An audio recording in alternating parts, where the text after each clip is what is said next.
En bref, donc aujourd'hui, on reçoit François Régimbal et Éric Richard du Cégep du Montréal qui vont tout d'abord contextualiser le concept de bien-être alimentaire, présenter des données sur le sujet et des enjeux, et traiter aussi des enjeux dans les populations cégepiennes. Par la suite, ils vont proposer des rôles et actions que les collèges pourraient initier pour favoriser le bien-être alimentaire. Mais avant de leur laisser la parole, permettez-moi de vous les présenter brièvement. Éric Richard est professeur de sociologie au Cégep du Montréal et membre régulier de l'Observatoire des jeunes, l'Observatoire Jeunes et Société. Il enseigne depuis 2001 et effectue des travaux de recherche depuis 2005.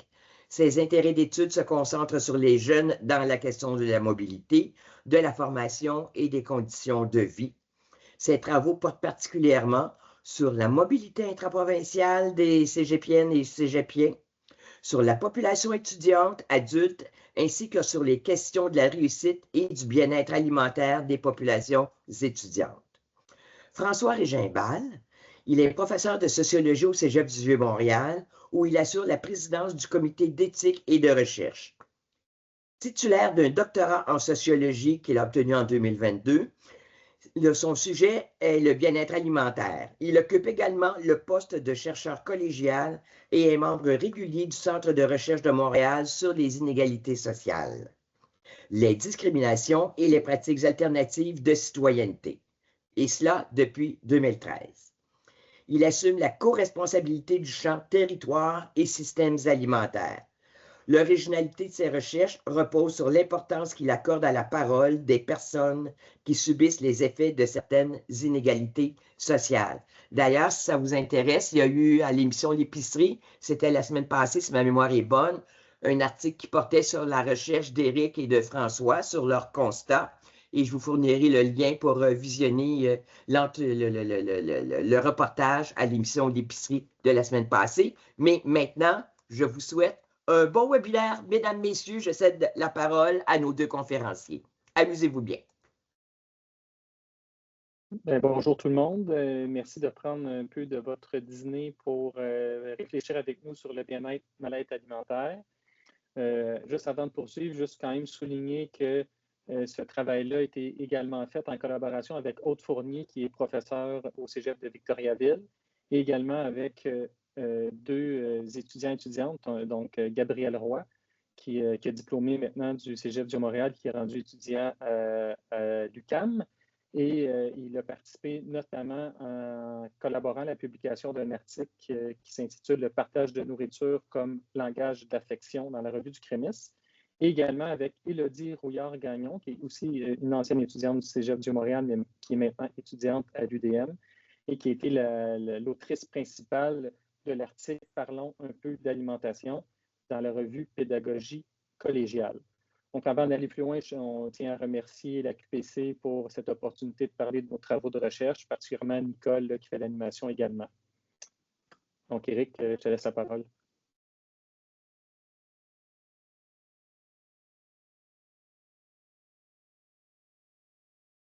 Ton micro est fermé. Pardon, je voulais éviter les petits problèmes de son qu'on a eu tout à l'heure. Je vais le laisser ouvert.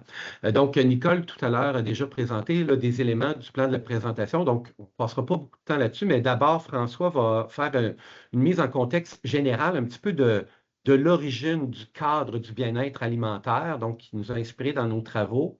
Ensuite, on va faire une brève mise en contexte de certains enjeux liés à l'alimentation des populations cégepiennes, donc qui est la base un peu de notre problématique de recherche. François va également nous présenter là, notre cadre spécifique autour de 5 dimensions du bien-être alimentaire là, desquelles on s'est servi dans notre recherche pour analyser nos données. Quelques mots de méthodologie et ensuite, on va vous présenter les principaux résultats. On ne vous présente pas tout, bien entendu. Donc, on va axer certains résultats autour des 5 dimensions du bien-être pour que ça puisse, que ce concept-là puisse faire sens là, à l'intérieur là, des données qu'on a récoltées. Comme Nicole l'a dit tout à l'heure, on va aussi réfléchir sur certaines responsabilités et actions qui peuvent être entreprises par les collèges. Donc, François. Donc, juste pour vous situer un peu, nous, comme Éric vient de le dire, on a travaillé avec la notion de bien-être alimentaire, mais on n'a pas été les premiers à le faire. Donc, on s'est intéressé à savoir comment d'autres chercheurs, chercheuses avant nous s'étaient intéressés, comment ils avaient utilisé ce concept-là. Donc, tu peux changer la diapo. Donc, les premières traces qu'on a trouvées de l'utilisation de ce concept-là, c'est au début des années 2010 à travers l'équipe de Bloc là, en 2011, où ils ont présenté leurs travaux lors d'une conférence sur les habitudes de consommation. Et eux, ce qu'ils cherchaient à faire, c'était d'aborder la question de l'alimentation, mais de le décentrer par rapport à la question de la santé pour essayer de développer une vision plus globale par rapport à l'alimentation. Et comme on va le voir tantôt, nous aussi, on s'inscrit dans cette perspective-là. Donc, l'utilisation qu'on va faire du concept du bien-être alimentaire, du bien-être mal-être alimentaire, c'est justement pour essayer de comprendre le rapport de populations spécifiques à leur alimentation. On peut changer. Donc, si on revient à l'équipe de Bloc, eux, ils vont utiliser 5 déterminants pour essayer de comprendre le bien-être alimentaire. Donc, ils vont s'intéresser à l'accessibilité alimentaire, par exemple, avec des données objectives sur la distance des lieux pour aller faire ses achats alimentaires, mais aussi, cette distance-là peut être analysée aussi en termes plus perceptuels. Ils vont s'intéresser aussi aux politiques alimentaires qui vont être mises en place dans certaines régions pour voir les impacts que ça a sur le bien-être alimentaire et le rapport des populations à leurs habitudes alimentaires. Ils vont s'intéresser également à la socialisation alimentaire, ça veut dire tous les apprentissages des cultures, des normes, des règles sociales liées à l'alimentation et comment ça vient s'imposer aux individus. Ils vont également s'intéresser aux compétences alimentaires. Et ce qui est intéressant, c'est que pour eux, ils ne vont pas uniquement s'intéresser au moment de la prise alimentaire, mais à l'idée de la production, la distribution, la planification, la préparation et la conservation des aliments. Donc, comment les individus détiennent ces compétences-là lorsque vient le temps de comprendre leur rapport à l'alimentation. Et ils vont aussi s'intéresser à l'impact du marketing alimentaire qui, pendant un certain temps, mettait de l'avant les effets sur la santé, mais que depuis les années 2010, on voit qu'ils vont mettre de l'avant tout le rapport plus émotionnel lié à l'alimentation. On peut changer.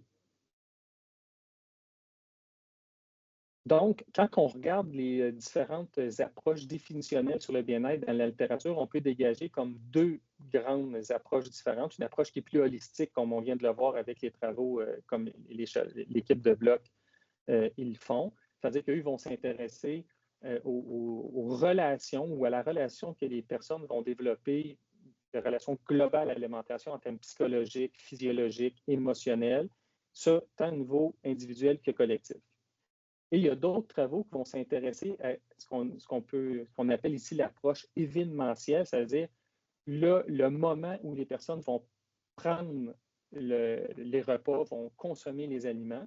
Et là, on dégage 2 perspectives différentes. Donc, la première, c'est la perspective hédoniste, où on va vraiment s'intéresser à comment les individus vont ressentir du plaisir ou du bonheur à travers leur expérience alimentaire. Ça, peu importe le moment, que ce soit lors de l'acquisition des produits, la préparation, la consommation. Et l'autre perspective, c'est la perspective eudémoniste, où là, on va vraiment s'intéresser à la manière dont les individus vont, à travers cette expérience alimentaire-là, vont pouvoir s'émanciper ou s'épanouir. Donc, on peut voir qu'à travers ces différentes approches-là, la notion de bien-être alimentaire, elle est utilisée pour avoir une vision plus globale du rapport des individus ou de certaines populations à leur alimentation. Et nous, on va s'inscrire vraiment dans cette ligne-là, bien qu'on va prendre nos distances par rapport à ce qui a déjà été fait pour développer un peu notre propre cadre d'analyse, même si on utilise le même concept qui est celui du bien-être, mal-être alimentaire. Donc là, je vais passer la parole à Éric pour qu'il vous explique un peu la mise en contexte, c'est-à-dire le contexte dans lequel on a fait notre recherche, mais aussi pour mettre de l'avant la pertinence sociale et aussi la pertinence pour la recherche de notre projet. Donc, en s'appuyant sur le cadre que François a présenté, on a voulu approfondir également qu'est-ce qui ressortait dans l'enseignement supérieur à propos de l'alimentation. Donc, les éléments de contexte qu'on vous présente, ce n'est pas propre aux populations cégepiennes, mais aux populations étudiantes au postsecondaire. Donc, cinq constats ici là, qui ont construit un petit peu le socle de problématiques de recherche. D'abord, la très forte majorité des travaux réalisés auprès d'étudiants au postsecondaire qui questionnent les enjeux alimentaires montrent que l'insécurité alimentaire, on va revenir sur ce concept-là dans quelques instants, a un impact négatif sur l'apprentissage, la persévérance, la réussite. Ça ralentit le rythme de progression académique, donc un allongement des études, et il y a des risques de décrochage. Donc ça, les travaux sont assez clairs là-dessus. Ensuite, constat qu'on peut voir, c'est que les populations étudiantes au postsecondaire sont plus vulnérables à l'insécurité alimentaire que la population générale. Par exemple, au Québec, selon les dernières données là, de l'enquête sur les ménages, on constate qu'il y a environ 15 à 16 de la population au Québec qui vit l'une des formes d'insécurité alimentaire qu'on est capable de mesurer. Chez les étudiants au postsecondaire, c'est des proportions qui sont nettement supérieures. On voit ça tant dans les travaux américains que canadiens, voire australiens, là, donc un peu partout. C'est le même constat. On va y revenir dans quelques instants. Autre constat qu'on peut faire, c'est que l'angle qui est généralement adopté dans les travaux, c'est l'angle de l'insécurité alimentaire. Et le cadre du bien-être alimentaire est plus spécifiquement les 5 dimensions du bien-être. Pour nous, ça nous amène à porter un regard plus global. En fait, l'insécurité alimentaire, c'est un peu comme la pointe de l'iceberg de toute cette problématique-là du rapport des étudiants à leur alimentation. Donc, il faut avoir un regard qui est plus large, à notre sens, que uniquement l'insécurité alimentaire. Il n'y a aucun travail avant nos travaux, à notre connaissance, il n'y avait aucun travail de recherche qui portait spécifiquement sur la question des enjeux relatifs à l'alimentation, à l'insécurité alimentaire au collégial. Donc, c'est des travaux qui sont assez rares. Et pour nous, quand on regarde les multiples facteurs qui peuvent influencer la réussite, la persévérance, la diplomation des cégepiens et des cégepiennes, mais pour nous, c'est un angle mort. Hein? C'est un des éléments qu'on connaît très, très peu sur l'impact que ça peut avoir là, sur ces aspects-là de la réussite.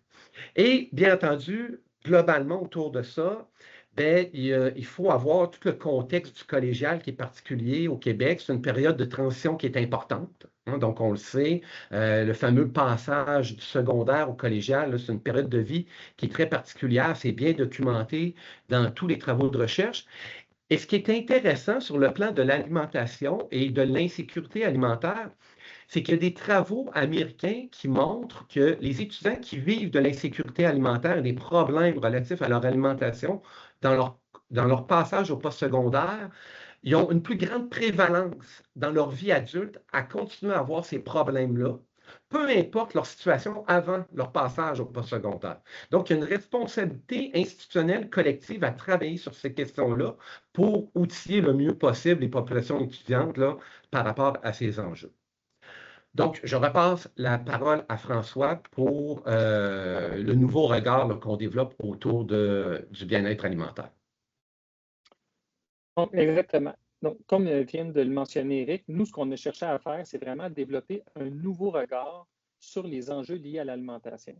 Donc, comme Éric le dit, souvent dans la littérature, quand on s'intéresse aux enjeux liés à l'alimentation, on le fait à travers la question de l'insécurité ou la sécurité alimentaire. Nous, on voulait donc passer de la sécurité alimentaire au bien-être alimentaire. Et ça, on pourra le faire à travers les 5 dimensions du bien-être qu'on va présenter, que je vais présenter juste après, qui est un cadre d'analyse qui a été développé par l'équipe de Fournier. Eux, ils ont utilisé ce concept-là en 5 dimensions, celui du bien-être. C'était pas lié à l'alimentation, c'était lié à un autre enjeu, mais nous, on trouvait que ça nous permettait vraiment de bien comprendre dans sa globalité le rapport des populations spécifiques à leur alimentation, qui est le deuxième point. Pour nous, c'est important aussi de ne pas uniquement aborder la question du bien-être ou du mal-être alimentaire d'un point de vue d'une population en général, comme la société québécoise, par exemple. Pour nous, il y a des sous-populations qui ont un rapport particulier à l'alimentation. Donc, j'avais fait une recherche précédemment auprès des personnes à la retraite qui constituent, à mon sens, une population qui avait un rapport spécifique à leur alimentation. Et la population collégiale nous apparaissait comme une autre population avec un rapport spécifique à l'alimentation à laquelle on devait s'intéresser. Et donc, c'est ce qu'on a fait. Et donc, ce qui nous amène à parler vraiment de c'est quoi ces 5 dimensions-là du bien-être et du mal-être alimentaire. Donc, on en a fait une représentation graphique, comme un genre de nuage conceptuel, où on voit les 5, donc il y a l'individu au centre, et autour, on voit les 5 dimensions. Donc, il y a des dimensions matérielles, corporelles, relationnelles, temporelles et décisionnelles. Donc, pour nous, la dimension matérielle, c'est vraiment celle qui se rapproche le plus de l'insécurité alimentaire, où là, vraiment, on s'intéresse aux conditions matérielles, que ce soit le revenu, le logement, mais aussi, on a ajouté la qualité des espaces dans lesquels les personnes vont prendre leur repas. Donc, ça, c'est super important parce que dans la recherche, c'est quelque chose qui est ressorti, la qualité des espaces, que ce soit la cafétéria ou autre, qui va avoir un impact sur le plaisir ou non de manger dans un espace donné. Donc, la dimension matérielle, c'est comme la dimension qui habituellement est abordée dans la recherche. Pour nous, c'est une dimension très importante, mais comme Éric le dit, c'est juste la pointe de l'iceberg. Une autre dimension, c'est la dimension corporelle, qui, elle, renvoie à la santé physique, la santé mentale, mais aussi aux 5 sens qui vont être mobilisés lorsqu'on consomme des aliments. Et dans le cadre de la recherche, nous, on s'est intéressé aux repas sautés, des repas qui ne sont pas pris pour d'autres raisons que celui du manque d'argent. Donc, il y a une perte d'appétit liée au stress, à une prise de médication ou liée à un trouble alimentaire. Il y a la dimension relationnelle également qui est hyper importante. Et là, on s'intéresse à 2 éléments dans la dimension relationnelle. Donc, l'état du réseau dans sa globalité des individus, mais aussi au moment où ils consomment des aliments, tout l'aspect de la commensalité, c'est-à-dire du plaisir de partager des repas. Ou dans le projet de recherche, ça va prendre la forme de la perte d'appétit parce qu'il y a des personnes qui nous ont dit souffrir de solitude, par exemple, ou parce qu'ils ont le désir de ne pas être vus en train de manger seul. La 4e dimension, c'est la dimension temporelle, qui est très importante pour comprendre les rapports des populations cégepiennes à leur alimentation, qui renvoie à la signification que les personnes vont donner à leur alimentation en fonction de leur expérience passée, présente et future. Et dans le projet de recherche, cette dimension-là permet de mettre l'éclairage sur justement cette transition-là entre le secondaire et le collégial, transition qui va s'accompagner de plusieurs bouleversements, comme on va le voir, notamment sur les routines et les rituels alimentaires, que nous, on a nommé la désorganisation temporelle. Et finalement, il y a la dimension décisionnelle qui renvoie à l'autonomie des personnes dans les choix qu'ils vont faire lorsqu'ils font des choix alimentaires, justement. Et donc là, c'est toute la question de la tension entre les choix individuels et les normes et les valeurs et les traditions à l'intérieur de la société. Donc, cette tension-là, tout ce qui nous intéresse, c'est de voir, malgré qu'il y a des éléments qui semblent s'imposer aux personnes, mais comment ils réussissent à faire leur choix et à développer une certaine autonomie alimentaire.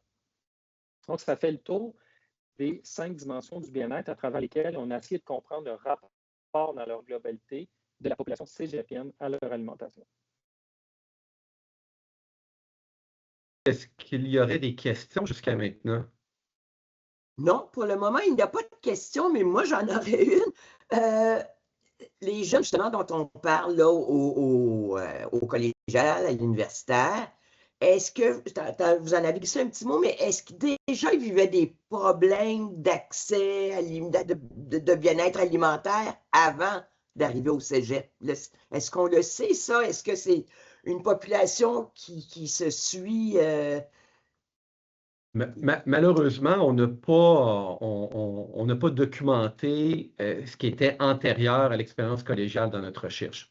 Idéalement, ce serait vraiment d'avoir une enquête longitudinale qui prend les jeunes plutôt, par exemple, au secondaire, voire au primaire, et puis les suivre tout au long de leur parcours de vie scolaire, mais on n'a pas pu documenter ça là, précisément. OK. Il y a une autre question qui a été posée dans le clavardage de Marie. Elle dit, est-ce que vous avez considéré les repas sautés pour d'autres raisons que celles que vous avez nommées? Vous avez dit là, manquer d'argent, manquer d'envie de manger. Puis là, elle dit, moi, je pense aux jeunes religieux ou à celui qu'on encourage dans certains cercles. Est-ce que c'est une donnée sur laquelle vous vous êtes penché, des jeunes intermittents dont les culturistes parlent beaucoup depuis un certain temps, etc.? Oui. C'est une très bonne question. C'est-à-dire que nous, on n'a pas posé la question est-ce que vous sautez des repas pour des questions de santé ou pour d'autres raisons? Donc, on leur a plutôt demandé pour quelles raisons est-ce que vous sautez des repas? Et donc, c'est les éléments qui sont ressortis, c'est ceux-là. Mais effectivement, c'est quelque chose qu'on va pouvoir approfondir un petit peu plus loin dans notre présentation. Donc, on va en discuter. Merci. Alors, vous pouvez continuer. Puis merci pour vos questions. Merci. Que je vous demanderai de poser dans l'espace Q&R et non dans le module de conversation. Merci. Donc, quelques mots sur la méthodologie là, pour vous permettre de comprendre un petit peu comment les connaissances qu'on vous présente aujourd'hui ont été construites. Donc, je vais y aller assez rondement, là. Donc, notre recherche s'est déroulée sur 2 ans.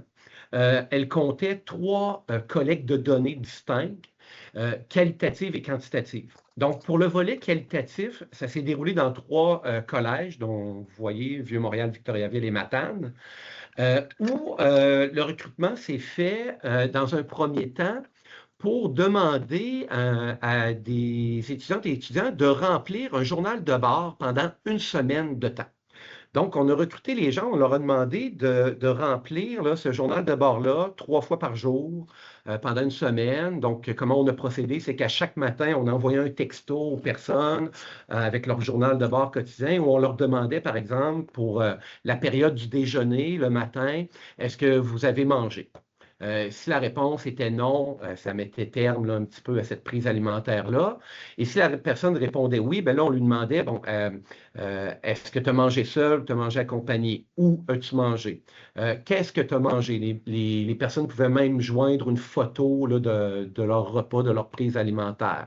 On leur demandait aussi de brièvement décrire le contexte dans lequel cette prise alimentaire-là avait été prise. Donc, il y avait différentes questions comme ça qui nous permettaient là, finalement de documenter là, 588 prises alimentaires d'un petit échantillon de cégepiennes et cégepiens. Donc, ça nous a permis là, d'avoir quand même un matériel très, très riche là, pour comprendre là, leur prise alimentaire durant 1 semaine.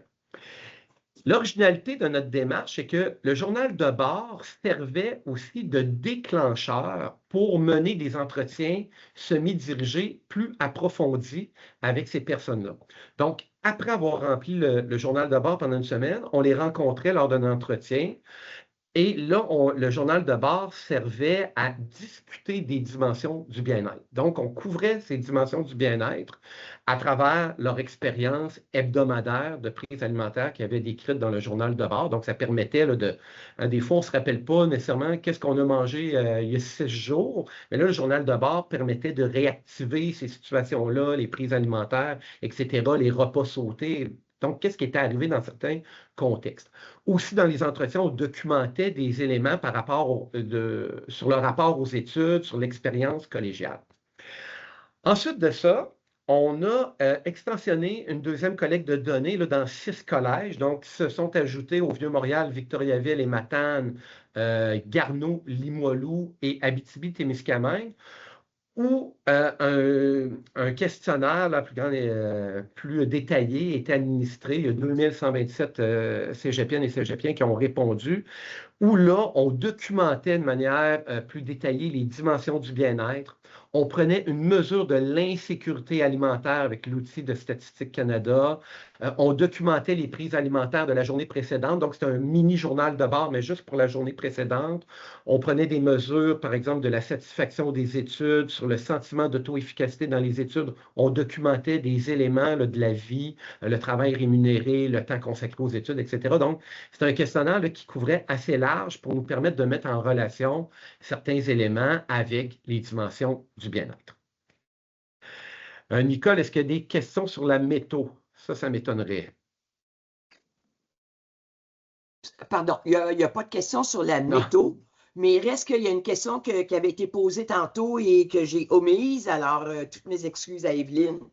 Elle dit, je suis conseillère pédagogique avec un passé nutritionniste. Elle dit, est-ce que vous avez collaboré avec des nutritionnistes durant vos travaux? Je sais que ça ne concerne pas la méthodologie, mais je pose quand même la question. En fait, on n'a pas, merci pour la question. On n'a pas travaillé dans l'élaboration de notre méthodologie avec des nutritionnistes. Par contre, il y a beaucoup de nutritionnistes avec lesquels on a discuté une fois notre recherche terminée. surtout dans les conférences et la diffusion. Donc, ça nous amène un autre éclairage. Mais un des objectifs de la recherche, justement, c'était de sortir de la logique uniquement nutritionnelle de l'alimentation qui est abondamment abordée justement par les nutritionnistes. Et c'est ce qui amène souvent à aborder la question sous l'angle de l'insécurité alimentaire, qui est super important et essentiel. Mais nous, on voulait porter un éclairage sur les autres dimensions qui sont beaucoup moins abordées dans la littérature. Merci. Vas-y. Donc, on y va avec les résultats. Comme je vous ai dit tout à l'heure en entrée de jeu, on a divisé ces résultats-là en 5 résultats plus prégnants là, par rapport à chacune des dimensions. Donc, d'abord, on aborde la question de la dimension matérielle avec l'insécurité alimentaire. François l'a dit tout à l'heure, on va y revenir. Ce n'est pas seulement une question d'insécurité alimentaire, la dimension matérielle, mais c'est quand même quelque chose d'important. Donc, on l'a mesuré dans le questionnaire. Quelques choses à mettre en contexte ici. L'outil qu'on a utilisé, c'est le module d'enquête de Statistique Canada sur l'insécurité alimentaire.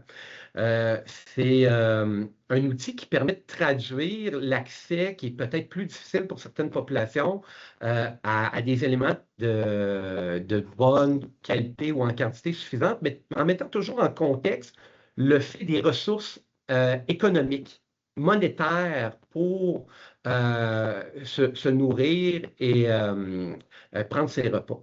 Par exemple, on va toujours demander aux personnes est-ce que dans les 3 derniers mois, tu crains de manquer de nourriture parce que tu n'avais pas assez d'argent?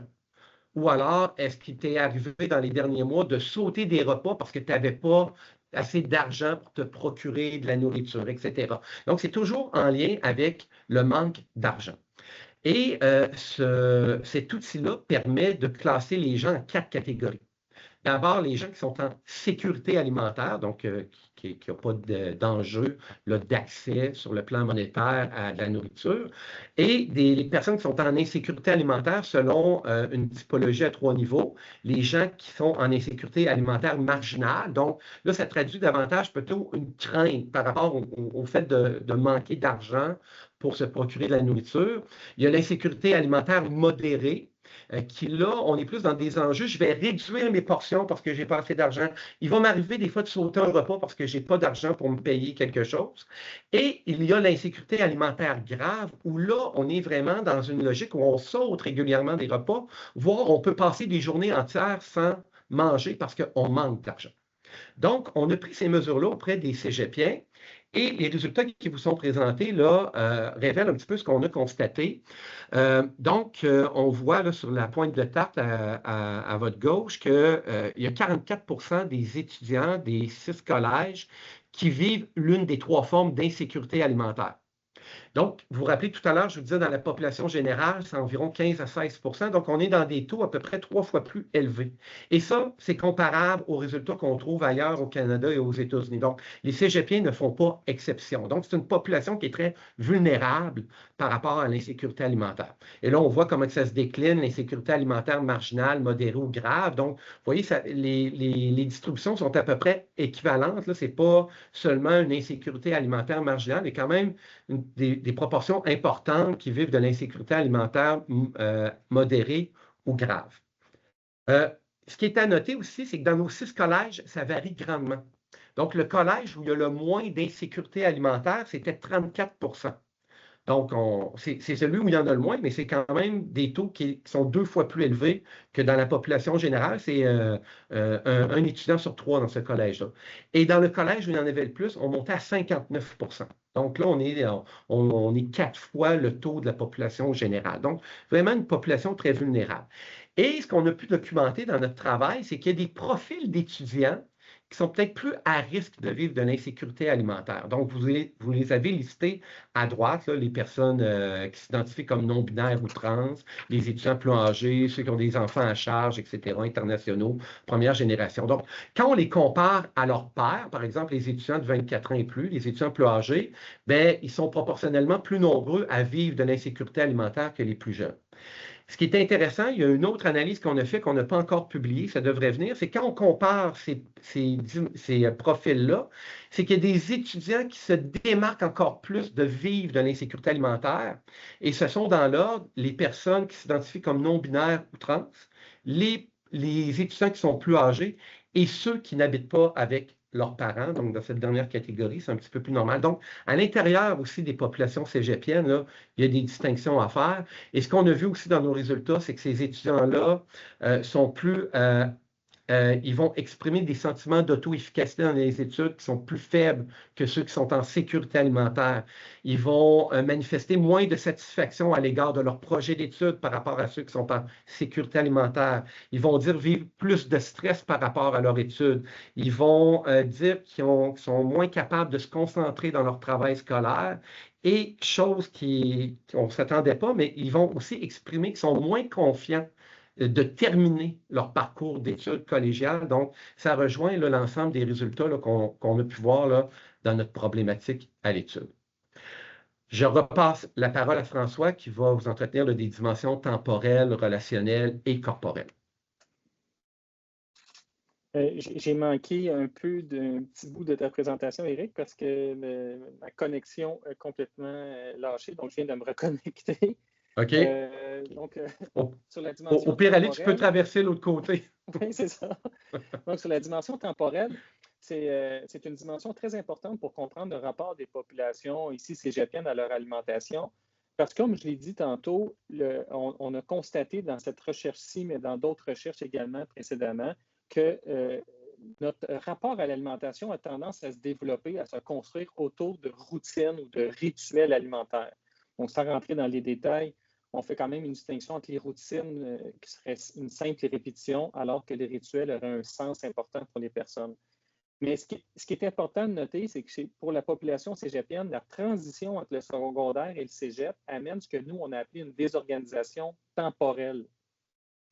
Et ça, c'est eux-mêmes qui, spontanément, quand on leur parlait de leur rapport à l'alimentation au cégep, ils faisaient des comparaisons avec qu'est-ce qu'ils avaient vécu précédemment, notamment lorsqu'ils étaient au secondaire, voire au primaire. Donc, ce qu'ils nous disaient, c'est que quand j'étais au primaire, au secondaire, dans le fond, j'avais un horaire qui était assez fixe et qui était compatible avec les membres de ma famille, qui était compatible avec mes amis. Je mangeais essentiellement toujours à la même heure le matin, toujours à la même heure à l'heure du dîner, toujours à la même heure à l'heure du souper. Et ça, c'était complètement bouleversé une fois leur entrée au cégep, où tout d'un coup, eux, ce qu'ils nous disaient, c'est que les horaires sont décousus, au sens où c'est plus compatible avec les membres de leur famille, ce n'est plus compatible avec leurs amis, ou dans certains cas, ils ont des cours le matin, des fois non, ce qui fait que leur horaire, tout d'un coup, est complètement chamboulé. Et le simple fait qu'il y a cette désorganisation temporelle-là, ça a un impact sur leur rapport à leur alimentation. Dans certains cas, ça va même leur couper l'appétit ou parce qu'étant donné la désorganisation, on entend par ça aussi la désorganisation, tout ce qui est lié à la surcharge de travail durant les mi-sessions, les fins de session, les exigences de remise. Il y en a qui nous ont parlé de dire, à certains moments dans la session, étant donné la surcharge de travail, je n'ai pas eu le temps de déjeuner, je n'ai pas eu le temps de dîner. Donc, j'avais plein de travaux à remettre. Et donc, même dans certains cas, ma journée était tellement remplie que j'étais tellement fatigué qu'au retour à la maison, j'étais allé me coucher, je n'ai pas mangé de la journée. Il y a des personnes qui nous ont dit aussi, et ils vont même dire dans leurs mots à eux autres, ont le sentiment que c'est comme, ils se sentent un peu délaissés par leur institution, sous l'appellation « débrouille-toi pour manger ». Donc, plusieurs nous ont dit, il n'y a même pas d'horaire fixe à notre cégep pour manger. Il y en a qui nous ont dit, moi, j'ai des cours de 10 heures jusqu'à 6 heures, sans pause, sinon les pauses que les professeurs donnent à l'intérieur de leur cours, 10-15 minutes de pause, donc pas de temps alloué par l'institution pour pouvoir manger ou manger avec leurs amis qui, eux, ont un horaire complètement différent également. François, oui. François, je m'excuse, on ne te voit plus. OK. Et j'aurai 3 questions, mais on pourra attendre avant d'y répondre. OK. Est-ce que je continue même si on ne me voit pas? Oui, tu peux continuer. OK. Dans le pire des cas, je vais aller rejoindre Éric dans la salle à côté là, si c'est trop problématique. Et vont venir s'ajouter à ça des temps de déplacement qui peuvent être plus ou moins longs selon le niveau de décohabitation des cégepiens et des cégepiennes. Donc, ça peut varier entre, évidemment, il y en a qui peuvent être très près, mais ça peut aller jusqu'à 3 heures par jour de déplacement qui vont avoir vraiment un impact important sur leur organisation du temps et le temps qu'ils vont être capables d'allouer au moment de manger.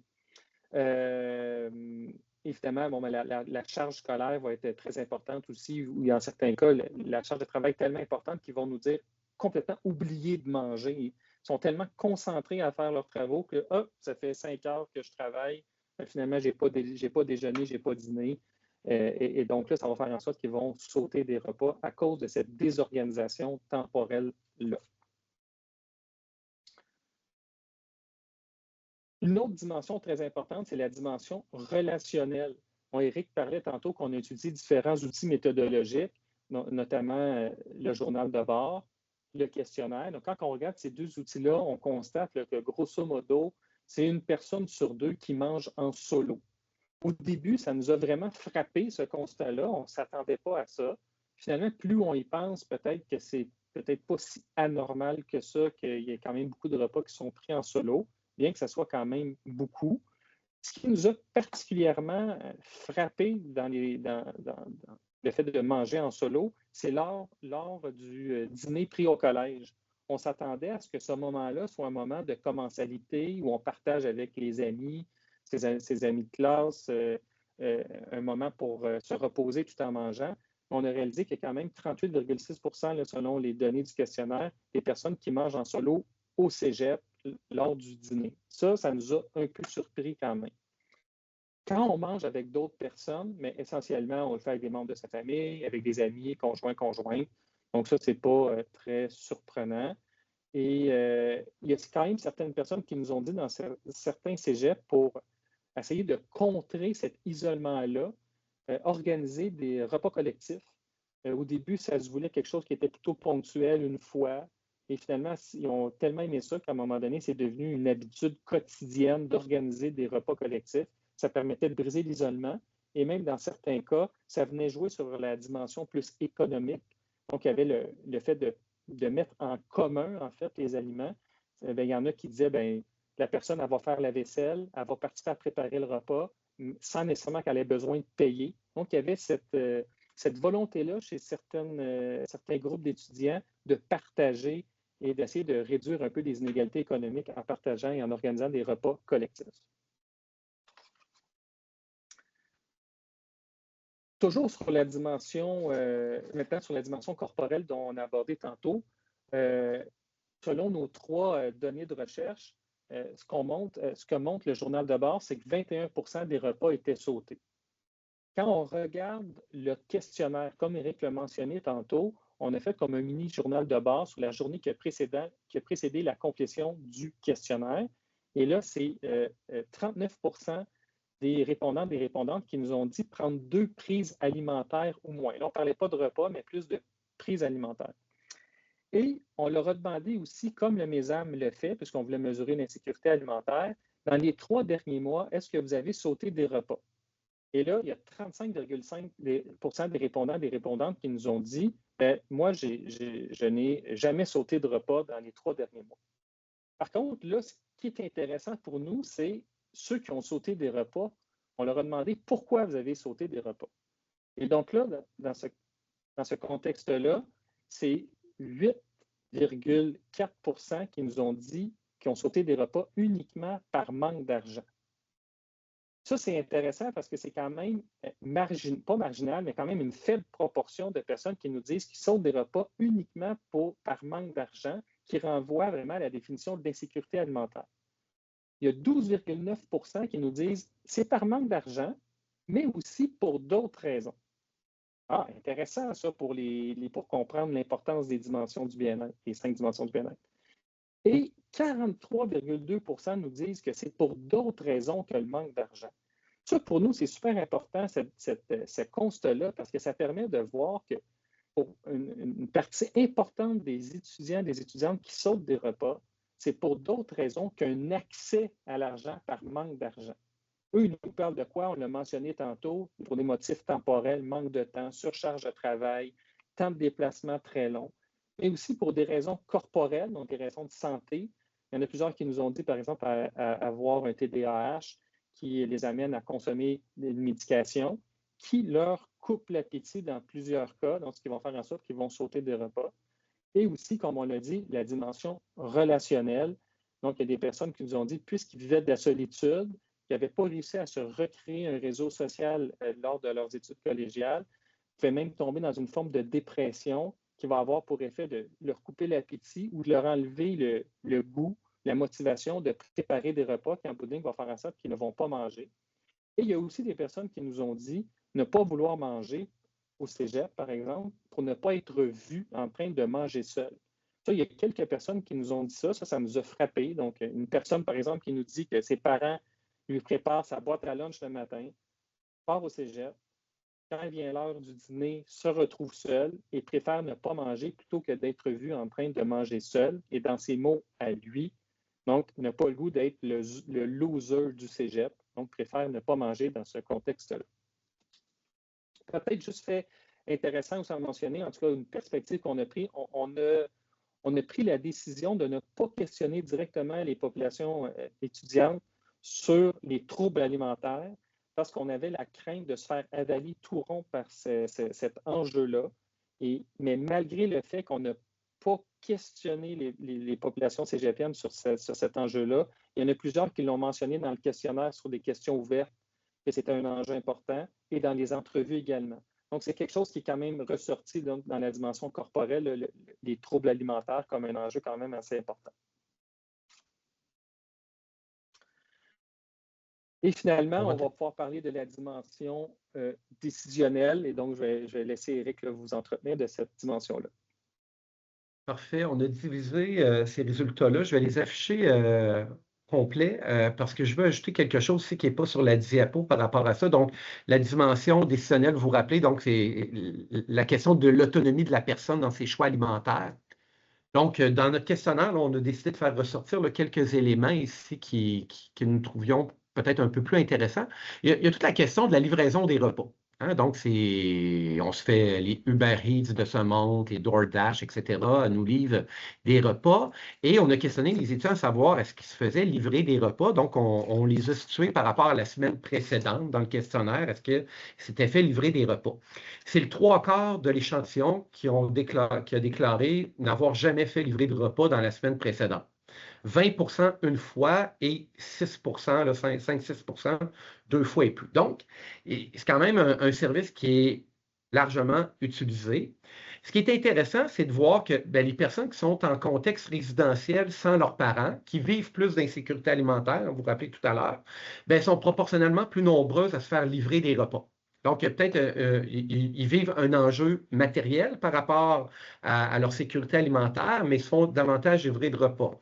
Il y a toute la question ici qui ressort après ça, qu'on les questionne sur leurs compétences à se faire des repas, à l'organisation, à la planification des repas, les achats, tout ça. Donc, il y a des éléments qui viennent expliquer ça. Les personnes qui jugent leur situation financière excellente aussi vont se faire moins livrer de repas. Donc, ceux qui, à contrario, ceux qui jugent leur situation financière inquiétante ou préoccupante, ils vont se faire davantage livrer de repas. Donc, il y a quelque chose qui paraît un petit peu contradictoire ici, mais quand on regarde les données, par exemple, des entretiens, ce qu'on voit, et François vous a entretenu là-dessus, c'est la question de la désorganisation temporelle.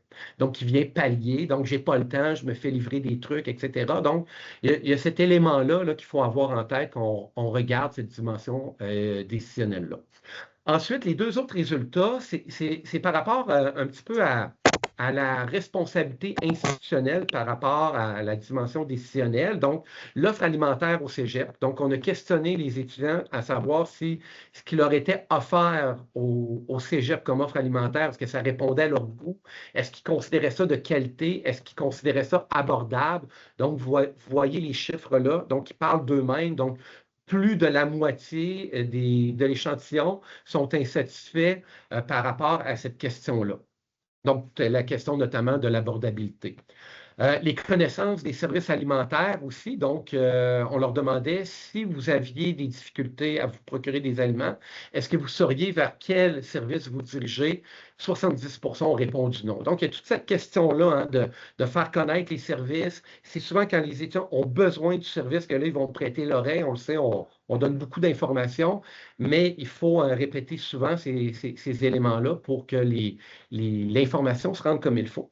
Je veux terminer ça parce qu'on a fait aussi une analyse. À la fin du questionnaire, on avait mis une question ouverte où on demandait aux étudiants, est-ce que vous auriez des suggestions, des recommandations à nous faire dans votre collège pour améliorer la question de l'alimentation, etc.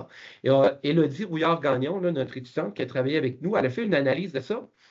Moi, ça fait longtemps que je fais de la recherche avec ce type de questionnaire-là. Je n'avais jamais vu autant d'étudiants mettre des commentaires aussi élaborés à la fin d'un très long questionnaire. Donc, c'est quelque chose qui les préoccupait.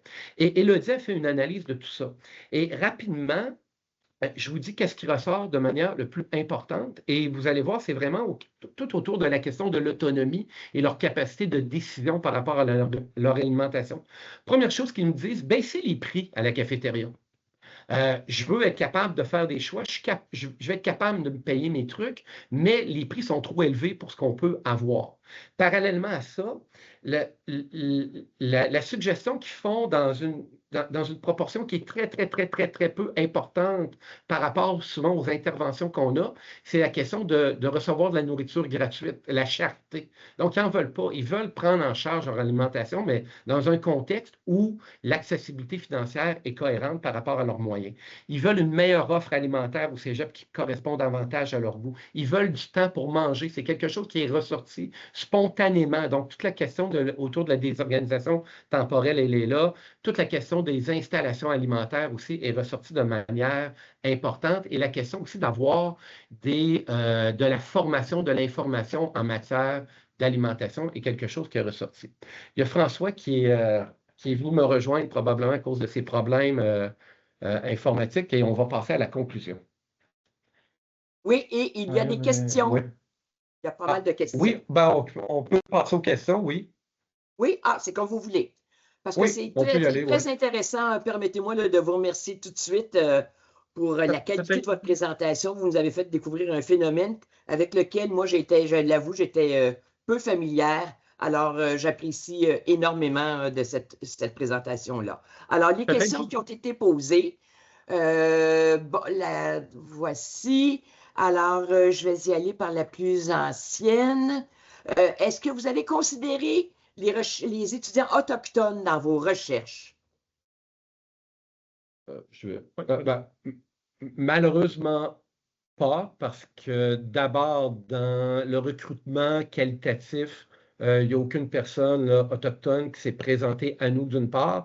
Et dans les questionnaires, c'était une question qu'on posait, mais le nombre de répondants s'étant déclarés appartenir aux Premières Nations était tellement faible qu'on n'a pas pu faire quelque chose avec ça. Mais ça serait effectivement, on voit dans la littérature que c'est une population effectivement qui est plus vulnérable. Il y a André Baudin-Lecaux, j'en profite pour la saluer. Pourquoi les personnes non binaires et trans, selon vous, sont-elles plus à risque? C'est une bonne question. On n'a pas de réponse à cette question-là, sinon des hypothèses. Mais nos hypothèses, c'est que ce sont des populations qui sont plus discriminées, plus marginalisées, plus isolées. Donc, c'est pas si étonnant, finalement, sachant ça, que c'est des personnes qui vont vivre plus d'insécurité alimentaire et plus largement plus de mal-être alimentaire, étant donné les rapports sociaux discriminatoires que va vivre cette population-là. Parfait. Il y a Corinne Marois qui pose la question. Bon, certains cégeps imposent une heure de dîner. Est-ce qu'il y avait parmi les cégeps que vous avez sondés, est-ce qu'il y en avait qui imposaient une heure de dîner ou c'était tous des cégeps où des heures de dîner n'étaient pas imposées? En fait, cette question-là est difficile parce que ce n'est pas tout le monde qui était comme au courant est-ce qu'il y avait un blocage horaire ou pas.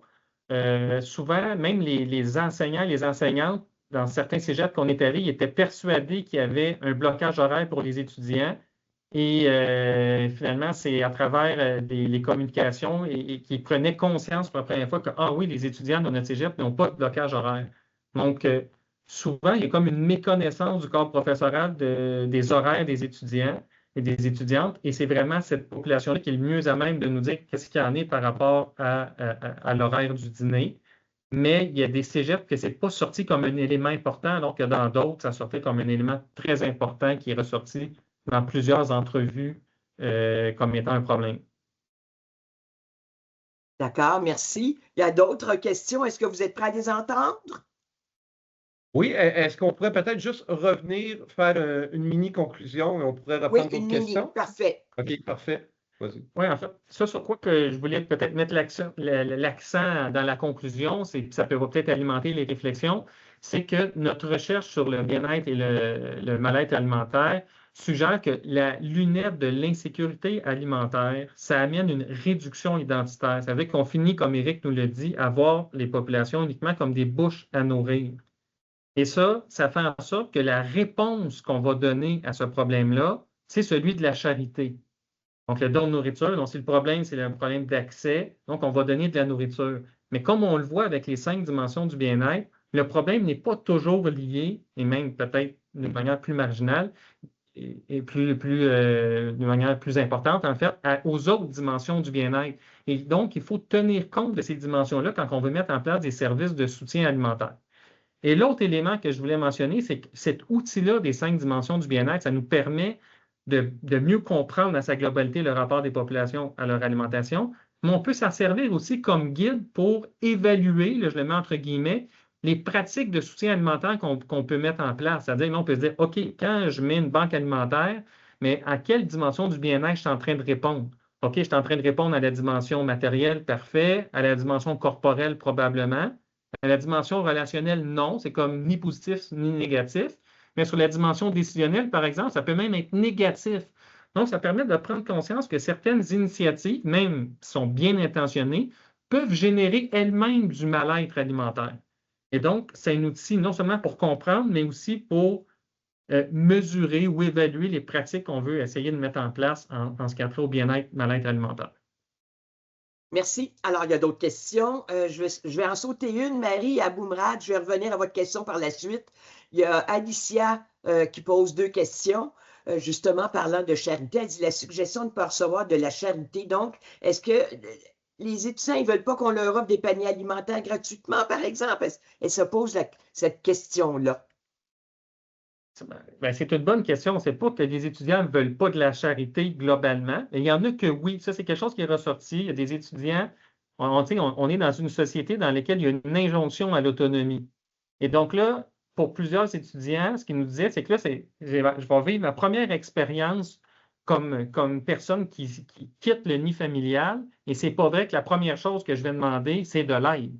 Donc, je veux autre chose. Je veux qu'on me donne un espace pour que je puisse cuisiner, du temps pour que je puisse cuisiner, peut-être des ressources pour m'aider à cuisiner, mais je ne veux pas me faire donner de la nourriture.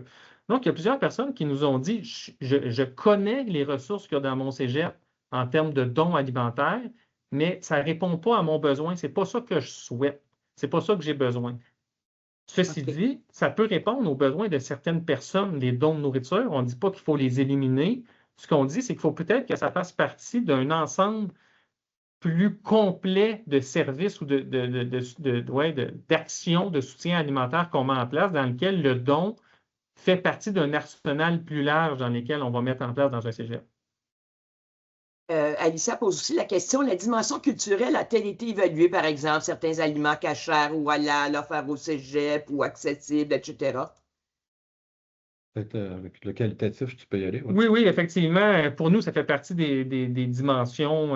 Ça peut être, on peut l'inclure dans la dimension relationnelle, mais on peut l'inclure aussi dans la dimension décisionnelle. Donc, ça fait partie, effectivement, de la dimension culturelle. C'est quelque chose qui est abordé. Les personnes nous l'ont mentionné également, que surtout c'est ressorti beaucoup chez les étudiants internationaux qui vont dans certains cégeps, qui nous disent, bien, tout d'un coup, ils se retrouvent face à une offre alimentaire avec des aliments qu'ils ne connaissent pas du tout. Donc, c'est tout un apprentissage de c'est quoi ces aliments-là, qu'est-ce que je dois faire avec ça. Donc, toute une éducation par rapport à de nouveaux aliments. Donc, oui, c'est quelque chose qui est ressorti d'une manière très importante. Et par rapport à, comme je l'ai dit durant la conférence, la dimension en fait, le rapport à l'alimentation se construit autour de routines et de rituels alimentaires, d'habitudes alimentaires, donc de ne pas avoir accès à ces aliments-là auxquels on est habitué, mais ça peut créer beaucoup de mal-être. Il y a plusieurs personnes qui nous ont dit, je m'ennuie du plat, mon plat préféré que ma mère avait l'habitude de me faire. Et quand j'ai la chance d'avoir accès à ce plat-là, ça me permet de me réconforter et de renouer un peu avec cette dimension, une façon de connecter à distance à travers le repas. Alors, je vais vous poser la question, merci, de CP de Marie Aboumrad. C'est ça qu'elle identifie sa question. Elle dit, dans vos entretiens, est-ce que des étudiantes ou des étudiants vous ont parlé des connaissances, savoir-faire en lien avec leurs apprentissages au cégep? Elle dit, je pense au programme de soins infirmiers, de sciences de la nature, de transformation alimentaire. Et je pense aussi à l'éducation physique où il y en est question, mais aussi en TES, où on parle beaucoup d'insécurité alimentaire dans les problématiques de leur clientèle. Est-ce qu'il y a des étudiants qui ont fait le lien entre leur domaine d'études et l'insécurité alimentaire? En fait, les étudiants n'ont pas fait ce lien-là entre les apprentissages qu'ils font dans leur cours au cégep et leurs compétences. Ceci dit, nous, on les a questionnés sur leur perception de leurs compétences alimentaires, donc dans le questionnaire. Ouais. Globalement, les gens se sentent compétents. Dans les entretiens, il y a quand même des personnes qui nous ont dit « Je ne me sens pas du tout compétent, je ne me sens pas prêt. » Une des raisons pour lesquelles je ne me sens pas prêt à partir en appartement, c'est parce que je ne sais pas du tout comment cuisiner, je ne sais pas quoi faire, je me sens désemparé. Donc, c'est ressorti d'un point de vue qualitatif, mais ce n'est pas ressorti d'une manière très forte dans le questionnaire. En fait, dans le questionnaire, il y avait une question générale où on leur demandait d'évaluer leur sentiment de compétence à cuisiner. Et là, il y avait vraiment des scores très élevés. Je me sens très compétent. Mais on avait d'autres questions où on les mettait dans des situations où on leur disait, si on vous fournit une liste d'ingrédients et le matériel nécessaire, seriez-vous capable de cuisiner telle chose, telle chose? Donc, on avait cinq exemples qui allaient dans un ordre de niveau de difficulté de facile à difficile. Et on voyait que plus c'était compliqué, moins ils se sentaient compétents. Donc, quand on leur demande « Vous sentez-vous compétent? » c'est une chose, mais quand on les met dans des situations plus concrètes, et là, c'est juste sur un questionnaire, déjà, leurs réponses révèlent qu'ils ne sont peut-être pas si confiants que ça. Donc, dans une situation réelle, ça doit être aussi autre chose. Ce sont là les questions qui vous ont été posées. Ça a été fort intéressant. Il y a Evelyne qui dit que ça serait intéressant de faire appel à des nutritionnistes qui utilisent des dimensions là, semblables aux vôtres dans leur domaine de recherche. Merci énormément pour votre présentation. Les questions qui ont été posées vont se retrouver dans le document de clavardage parce que ça peut être inspirant, tant pour nos participants que pour vous, de pouvoir revoir là, les questions là, qui ont été posées par nos participants. Alors, merci énormément, puis je vous dis à la prochaine, tant aux participants qu'à vous, Richard et Eric, ça a été passionnant. Merci beaucoup. À la prochaine. Merci beaucoup. Merci. Merci Nicole. Merci à tout le monde pour votre participation. Merci.